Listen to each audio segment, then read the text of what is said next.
Mababa. Dochema. Yeah. Dochema indeed. We about the Dochema. the guns. Amaita dzoka.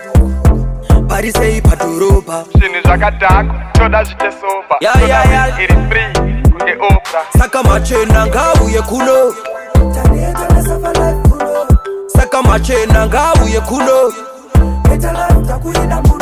Saka amai amunga berekere mombe. Atingafe tiri marombe. Tauya kuzotora mugombe. Shanda nesimba zvite tirombe. Taive tiri kure ndina Aishani. Ikoko life yavo itori nani. Ma citizen avo ane mishani. Vatori netele, jese ne vision. Ma declone kunge cheni, lyrics strong kunge cheni. But life yangu iri wrong kunge teni.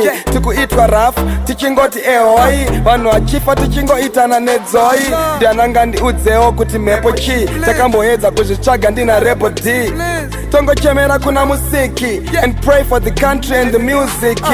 Patave kunze uko taka enjoya. Kana iri case, chaga iloya. Nguwa ya reba tichigununguna. Moto chaga mwari wanunguna. Saka machena ngauye kuno. Saka machena ngauye kuno. Saka amai amunga berekere mombe. Atingafe tiri marombe. Tauya kuzotora mugombe. Shanda nesimba zvite tirombe. Namo itya izigaradaza. Maina zikusawana richitoi plaza.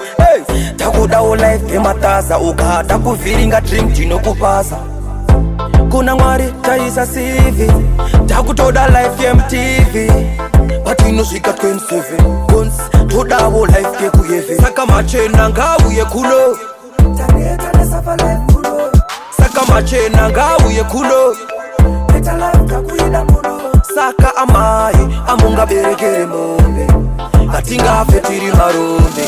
Tauya kuzotora mugombe. Shanda nesimba zvite tirombe. Titambirei amaita dzoka.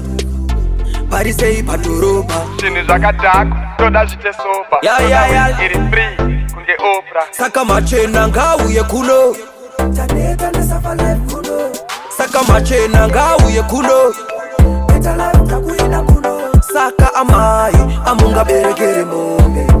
Atingafe tiri marombe. Tauya kuzotora mugombe. Shanda nesimba zvite tirombe. Tay beats.